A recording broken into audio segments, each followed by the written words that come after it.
COG coming at you guys here with a 10th place Crusadia deck list from the Remote Duel Invitational by the same man who ended up topping the extravaganza at 14th place, Michael Diesmia. His list right here, he got 10th place in the regional, I believe, qualifier.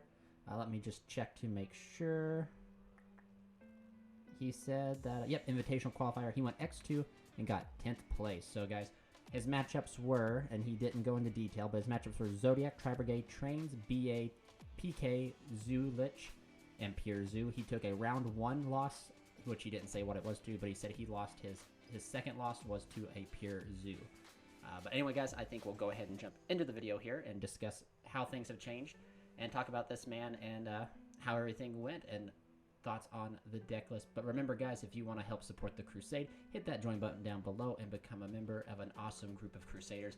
I could not hesitate enough to tell you guys on how cool it would be for you guys to help support the channel that way, get access to exclusive commentary and perks and rewards. But also, guys, if you guys enjoy Crusadia as much as I do, get your Crusadia playmat down below at the link teamcogcompany.site. But anyway, guys, let's jump into this list here. So as you guys can see, we are rocking Triple Maximus. Triple Maximus is definitely, I mean, you're playing the going second variant. He is, so you have to play Triple Maximus. For the most part, we'll just run over. There's 3 Draco, 3 Arborea, 3 Reclusia, 3 Leonis, Triple Exceed, Triple Gamma Seal, and this is where we get into a pretty big hand trap lineup of Double Ash, Double Bell, and Triple Droll. So Droll is one of those cards that people are contemplating main decking in this format because of just how it kind of like shuts off Drytron completely.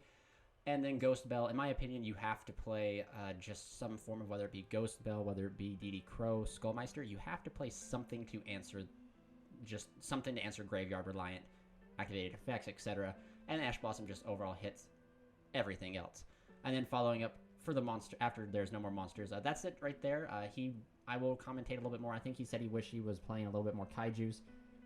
Or one time he lost a game because he didn't see a Gamma Seal or something like that. But anyway, triple Crusadia power. What can I say? This card just allows us to ensure that our plays go through. And yeah, not much more can be said about that. 1 Crusadia Revival. Since you are playing going second, you don't need to see Crawler. You just need to see Revival, and you just search Revival off the Regulex and then punch over everything. 1 Reinforcements of the Army. 1 Monster Reborn. Triple Cosmic Cyclone, and then triple Forbidden Chalice. So in theory, he's playing a total of 3, 6, 9, 10 total hand traps in a sense, if you count Forbidden Chalice. This card right here, I assume, is just in here to answer the pain in the butt, the very fun dragon. There's definitely, I agree with the main deck of Cosmic Cyclone. If you're going second, you know, Floodgates, back row is this deck's demise.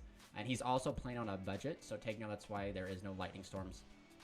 Reinforce the Army is very interesting. I feel like this is a card I've even thought about cutting in my list because of just, you activate Rhoda, they droll you your turns. If you don't already have access to the combo pieces you need, you just kind of lose. But, you know, to each his own. I'm still playing it. He's playing it. He did say, though, he did not play any 0 Drytron his entire matchups, which this man, I need that type of energy because every time I play Drytron, and they practically confirm my belief that going second is not good because they, like, you can't out Pizza the Hut, you can't outplay the Herald, if you know what I'm saying. But anyway, moving on to the side deck, we have triple Skullmeister, triple Dark Rotomore, 1 Pink, 1 Harpy's Feather Duster, 1 Red Reboot, triple There Can Be Only One, and triple Evenly Matched. So he did actually have something to say about the Evenly. He said that Evenly can be really whatever you want to have. It never came up in the event, so it's just a flex space. There Can Be Only One is one of the best sideable Floodgates that Crusadia can side or main deck, depending on how you want to play, because every Crusadia is a different type. Reboot and Feather Duster is simply just, you know, to hurt the back row, because all we need it to do is punch once and 1 punch in the going second list, so these cards right here just help have that assurance. Pink is a 2 for 1. I mean, let's be real, there's a reason it is at 1. Dark Luna More, I assume, is to break those really hard boards or to shut off like those giant boards that we potentially cannot play through because if it went because of Kaiju or hand trap or, you know, etc., some things are not enough. Dark Ruler can be enough. Skullmeister is in here for that additional Drytron hate and Zoo, Eldritch, whatever that war crime of a deck is. That's what this in here is possibly for. But yeah, so pretty solid. Yeah. Moving on to the extra deck, we're playing Triple Magius. Oh boy, I remember the days of playing Triple Magius when I played the Go Second. Double Regulex, the 1 Spatha, and that's so interesting that in Spatha, its only purpose in these going second lists is to practically move a monster in front of the zone that Echo Maxwell points to, which is like some OG stuff. Gosh, I remember those days. 2 Crusadia Echo Max, 1 Avermax, 1 IP, 1 Update Jammer, 1 Access Code Talker, 1 Link Spider, which I assume is for when the rock comes down at you, 1 Dweller, and 1 Cyframe Omega. And Omega is also a flex spot. He just used it to respect the Dogmatica decks so that he could put something back. So, but yeah, I think this is pretty solid if you ask me. One thing though, like in my opinion, like I would try to do if I was him was fit in like Don Dragster or maybe, you know, something else, because we all know and we all agree that Avermax plus like power is super strong. And I assume that's kind of what the going first strategy for him is to get to an Avermax and then either IP into an Avermax and have a bunch of hand traps, or to put down a Dweller.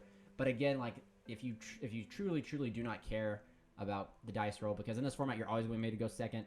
You're never going to have the choice to go first. And arguably in Michael's list here, I even doubt that Drytron would be like, oh, you're Crusadia, I'm going to have you go first to kind of juke you out. I bet you they will still go first, and that's probably, I assume that's probably the good mindset to have, is just these going first decks, especially Drytron, are super powerful right now that they don't care, they don't respect going second strategies.